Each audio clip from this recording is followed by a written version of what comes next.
নমস্কাৰ আপোনালোক সকলোকে পুনৰবাৰ স্বাগতম জনাইছো মই মজিদ বন্ধুসকল পলকতে চাওক আজি সন্ধিয়াৰ 7টা গুৰুত্বপূৰ্ণ খবৰ প্ৰথমটো খবৰ আজি ৰাজ্যৰ হাজাৰ হাজাৰ লোকৰ বেংক একাউণ্টত জমা হ'ব 9000 কোটি টকা শৌচাগাৰ নিৰ্মাণৰ বাবে প্ৰথম কিস্তিৰ ধন মুকলি কৰি দিব চৰকাৰে মুখ্যমন্ত্ৰী ডক্টৰ হিমন্ত বিশ্ব শৰ্মাই ডিপিটিৰ মাধ্যমেৰে প্ৰদান কৰিব এই ধন এতিয়াই পৰীক্ষা কৰক আপোনাৰ বেংক একাউণ্ট ইতিমধ্যে বহু লোকৰ বেংক একাউণ্টত জমা হৈছে এই ধন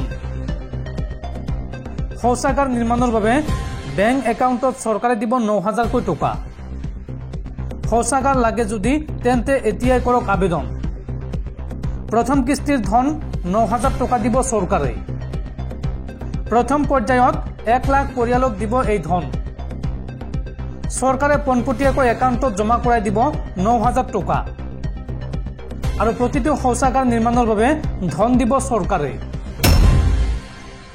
পৰৱৰ্তী খবৰ দেশৰ ইণ্টাৰনেট জগতত হাহাকাৰ প্লে ষ্টৰৰ পৰা আঁতৰিল 10টাকৈ জনপ্ৰিয় এপ গুগলে প্লে ষ্টৰৰ পৰা কেইবাটাও এপ আঁতৰাই দিছে কি এপ আঁতৰিল প্লে ষ্টৰৰ পৰা চাওঁ আহক প্লে ষ্টৰৰ পৰা আঁতৰিল 10টাকৈ জনপ্ৰিয় এপ নিষিদ্ধ হল ভাৰতত ব্যৱহৃত কেইবাটাও গুৰুত্বপূৰ্ণ এপ এতিয়াৰ পৰা আপুনি অনলাইনত বিচাৰিব নোৱাৰিব জীৱন সংগী অনলাইনত চাকৰি সন্ধান কৰোতেও অসুবিধাত পৰিব আপুনি প্লে ষ্টৰৰ পৰা আঁতৰিল sadi.com আৰু nukri.com প্লে ষ্টৰক সাৰ্ভিস মূল্য আদায় দিয়া নাই এইসমূহ এপছে গুগলে অত্যাধিক ফিজ লোৱা বুলি অভিযোগ এই কোম্পানীসমূহৰ আৰু গুগলৰ এই কাৰ্যক ভাৰতীয় ইণ্টাৰনেটৰ কলাদিন আখ্যা দিছে কেইবাটাও কোম্পানীয়ে আৰু এই সন্দৰ্ভত আদালতৰ দ্বাৰস্থ হ'ব নিষেধাজ্ঞাৰ সন্মুখীন হোৱা এপসমূহ পৰৱৰ্তী খবৰ ৰাজ্য চলাবলৈ ধন নাই হিমন্ত চৰকাৰৰ পুনৰ 1000 কোটি টকাৰ ঋণ ল'ব হিমন্ত বিশ্ব শৰ্মাৰ চৰকাৰে এইবাৰ পুনৰ বণ্ড বিক্ৰী কৰি চৰকাৰে ল'ব 1000 কোটি টকাৰ ঋণ অহা 5 মাৰ্চত পুনৰ 1000 কোটি টকাৰ ঋণ ল'ব ৰাজ্য চৰকাৰে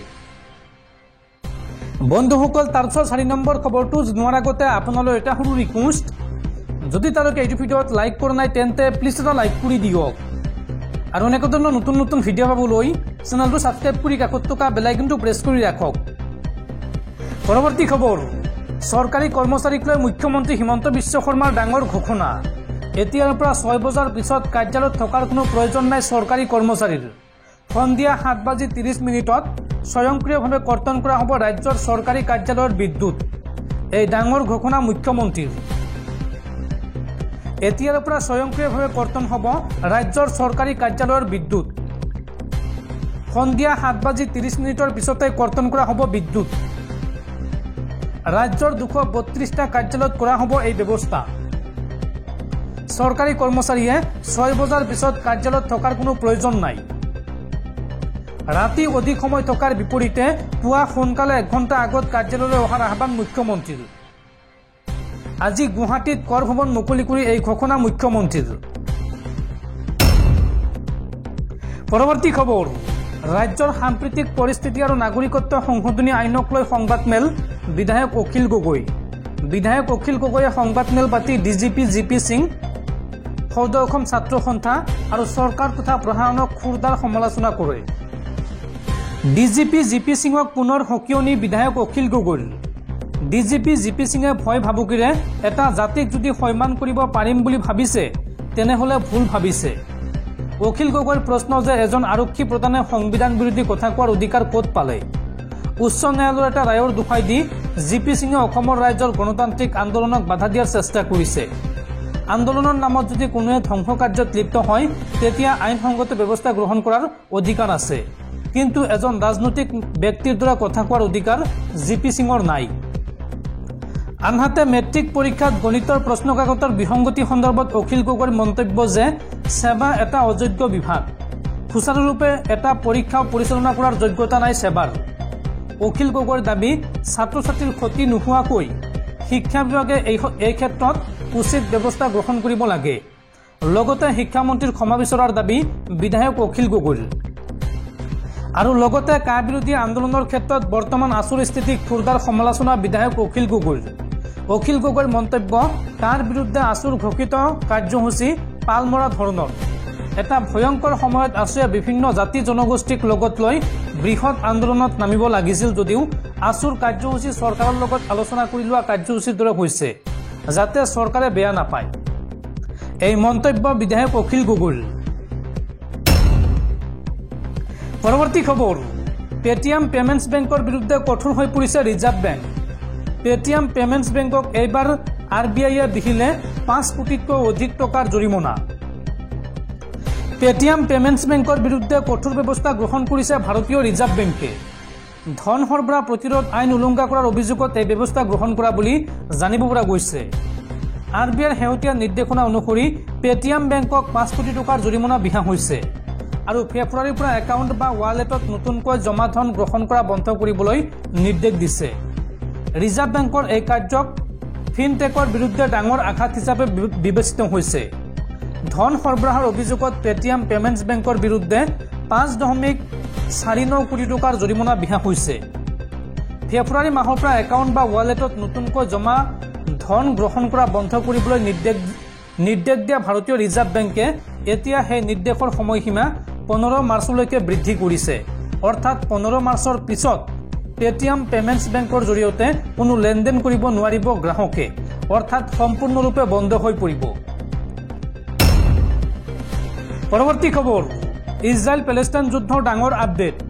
পেটৰ ভোকত ছটপটাই থকা পেলেষ্টাইনী নাগৰিকৰ ওপৰত ইজৰাইলৰ ধাৰাসাৰ গুলীচালনা আৰু ইজৰাইলৰ আক্ৰমণত পুনৰবাৰ 112 গৰাকী পেলেষ্টাইনী নাগৰিকৰ মৃত্যু হৈছে আৰু ইয়াৰ পাছতে গাজাক সহায় কৰিবলৈ আগবাঢ়ি আহিছে আমেৰিকা যুক্তৰাষ্ট্ৰ। পেটৰ ভোকত ছটপটাই থকা পেলেষ্টাইনী নাগৰিককো ৰেহাই দিয়া নাই ইজৰাইলে। খাদ্য আনিবলৈ যোৱা গাজাৰ অসহায় জনতাৰ ওপৰত আক্ৰমণ ইজৰাইলৰ।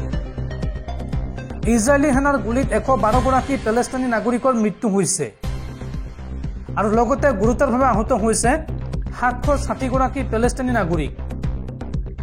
এই ঘটনাৰ পাছতে পেলেষ্টাইনী নাগৰিকৰ কাষত থিয় হৈছে আমেৰিকা যুক্তৰাষ্ট্ৰ।